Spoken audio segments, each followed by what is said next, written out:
ఆంధ్రప్రదేశ్లోని కీలక నియోజకవర్గాల్లో పీలేరు ఒకటి. ఈ సెగ్మెంట్ అటు తిరుపతి, మదనపల్లి, చిత్తూరు, రాయచోటి, పలమనేరు వంటి ప్రాంతాలకు మధ్యలో ఉన్న అన్నిటికీ 57 కిలోమీటర్ల డిస్టెన్స్లో సెంటర్లో ఉంటుంది.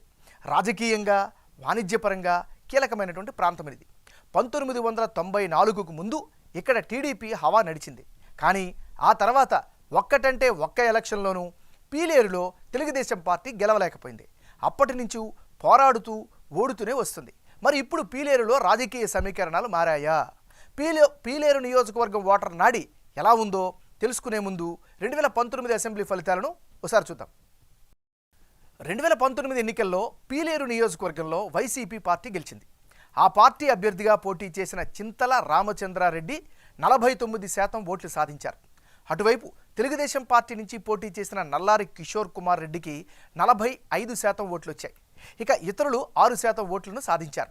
2019 ఎన్నికల్లో వైసీపీ అభ్యర్థి చింతల రామచంద్రారెడ్డి గెలుపుకు కారణం ఆయన వ్యక్తిగత ఇమేజ్, అలాగే జగన్ వేవ్ తోడవడం మరో రీజన్. అలాగే 2017లో టీడీపీలో చేరిన నల్లారి కిషోర్ కుమార్ రెడ్డి టీడీపీ టికెట్పై పోటీ చేసి గట్టి పోటీ అయితే ఇచ్చారు. కేవలం 4.4% ఓట్ల తేడాతోనే ఓడిపోయారు. మరోసారి ఈ ఇద్దరి మధ్య పోటీకి పీలేరు సిద్ధమైంది. మరి ఈసారి ఎన్నికల్లో పీలేరు సెగ్మెంట్లో రాజకీయం ఎలా ఉండబోతోందో big TV exclusive detailed election సర్వేలో వెల్లడైన అభిప్రాయాలను ఇప్పుడు పరిశీలిద్దాం.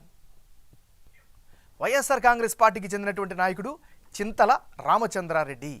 మరి ఈయనకు రానున్న ఎన్నికల్లో అనుకూలమైనటువంటి అంశాలు ఏమిటి పరిశీలిస్తే, తన హయాంలో నియోజకవర్గంలో అభివృద్ధి పుంజుకోవడం ఈయనకి ప్రధానమైనటువంటి పాజిటివ్ ఫ్యాక్టర్. ఇక పార్టీ పరంగా చూస్తే పార్టీ కేడర్లో రామచంద్రారెడ్డికి మంచి ఇమేజ్ అయితే కనిపిస్తోంది. కేడర్కు అవసరమైనప్పుడు విద్య, వైద్యానికి అండగా నిలుస్తున్నారు, ఆర్థిక సహాయాలు చేస్తూ వస్తున్నారు. 100 బెడ్లతో కొత్త మెడికల్ కాలేజీ, హాస్పిటల్ నిర్మాణం కూడా ఈయనకి అదనపు ప్లస్ పాయింట్గా చెప్పుకోవచ్చు.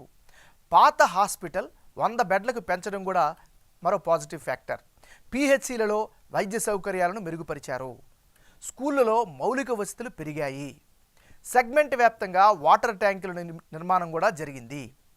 పెద్దిరెడ్డి రామచంద్రారెడ్డి, మిథున్ రెడ్డి ఎఫెక్ట్ కూడా ఉండడం పాజిటివ్ ఫ్యాక్టర్గా చెప్పుకోవచ్చు. ఇవన్నీ కూడా చింతల రామచంద్రారెడ్డికి అనుకూలమైనటువంటి అంశాలు. మరి ఈయనకుండే మైనస్ పాయింట్స్ ఏంటి? వైసీపీ నేతలు, కార్యకర్తలపై అవినీతి ఆరోపణలు బలంగా వినిపిస్తున్నాయి. పీలేరు నియోజకవర్గంలో పార్టీ ఇమేజ్పై నెగిటివిటీ అయితే బాగా పెరిగింది. ప్రజా వ్యతిరేకతకు ఎలా అధిగమిస్తారు అనేటటువంటి సందేహం మరో మైనస్. ఇవన్నీ కూడా ఈయనకి సంబంధించినటువంటి ప్లస్లు, మైనస్లు. తెలుగుదేశం పార్టీకి చెందినటువంటి నాయకుడు నల్లారి కిషోర్ కుమార్ రెడ్డి. మరి ఈయనకు రానున్న ఎన్నికల్లో అనుకూలమైనటువంటి అంశాలు ఏమిటి? పీలేరు నియోజకవర్గంలో జనంలో నల్లారికి అయితే చాలా మంచి ఇమేజ్ కనిపిస్తోంది. ముఖ్యంగా మాజీ ముఖ్యమంత్రి కిరణ్ కుమార్ రెడ్డి సోదరుడిగా ఈయనకు అదనపు గుర్తింపు కూడా కనిపిస్తోంది. 2014-19లో ఓడిపోవడంతో ఈయన పట్ల సానుభూతి బలంగా నియోజకవర్గంలో వినిపిస్తోంది.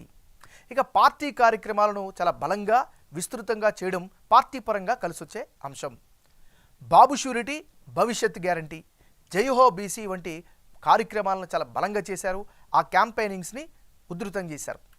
ఇక తెలుగుదేశం పార్టీ నుంచి మరో నేత టిక్కెట్ కోసం పోటీ పడకపోవడం కూడా పార్టీ పరంగా కలిసొచ్చే అంశం. ఇక తెలుగుదేశం పార్టీ, జనసేన పొత్తుతో 15% కాపు ఓటర్ల సపోర్టు కూడా ఈయనకు వచ్చే అవకాశాలు కనిపిస్తున్నాయి. ఇది ఈయనకి సంబంధించినటువంటి గ్రౌండ్ డీటెయిల్స్. రానున్న ఎన్నికల్లో పీలేరు నియోజకవర్గంలో ఎవరెవరు బరిలో ఉంటే ఫలితాలు ఏ విధంగా వచ్చే అవకాశం ఉంది పరిశీలిస్తే, చింతల రామచంద్రారెడ్డి వర్సెస్ నల్లారి కిషోర్ కుమార్ రెడ్డి మధ్య ఇప్పటికిప్పుడు ఎన్నికలు జరిగితే పీలేరులో వైసీపీ, టీడీపీ మధ్య ఉత్కంఠ పోరు ఖాయంగా కనిపిస్తోంది. అయితే ఇందులో టీడీపీకి కొంచెం గెలుపు అవకాశాలు ఎక్కువగా ఉన్నట్లు బిగ్ టీవీ సర్వేలో వెల్లడైంది.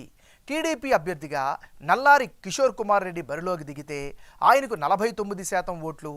ఇక వైసీపీ అభ్యర్థి సిట్టింగ్ ఎమ్మెల్యే చింతల రామచంద్రారెడ్డికి 47% ఓట్లు, ఇతరులకు 4% ఓట్లు వచ్చే ఛాన్సెస్ ఉన్నాయి. టీడీపీ, వైసీపీ మధ్య కేవలం 2% ఓటు షేర్ మాత్రమే తేడా కనిపిస్తోంది. తటస్థ ఓటర్లు తీర్పు కీలకం కాబోతున్నట్లు స్పష్టంగా అర్థమవుతోంది. టీడీపీ అభ్యర్థి కిషోర్ కుమార్ రెడ్డి గతంలో 2 సార్లు ఓడిపోయిన సానుభూతి, జనసేనతో పొత్తు కూడా తెలుగుదేశం పార్టీ అభ్యర్థికి కీ రోల్ పోషించబోతున్నట్లు తెలిసింది. పీలేరు సెగ్మెంట్లో కాపు సామాజిక వర్గ జనాభా 18%. వీరిలో మెజారిటీ ఓట్లు కూడా తెలుగుదేశం పార్టీ వైపు పడతాయి అనే అంచనాలు కనిపిస్తున్నాయి. అటు వైసీపీ ఓట్ షేర్కు కారణం నియోజకవర్గంలో జరిగిన అభివృద్ధి, వైఎస్ జగన్ సర్కార్ అమలు చేస్తున్న సంక్షేమ పథకాల లబ్ధిదారుల ఓట్లు కీలకం కాబోతున్నాయి. అలాగే మంత్రి పెద్దిరెడ్డి రామచంద్రారెడ్డి, ఎంపీ మిథున్ రెడ్డికి ఈ సెగ్మెంట్ ప్రజలతో మంచి సత్సంబంధాలు ఉన్నాయి. వారి ఇమేజ్ కూడా వైసీపీ ఓట్లు పెరగడానికి కారణంగా కనిపిస్తోంది.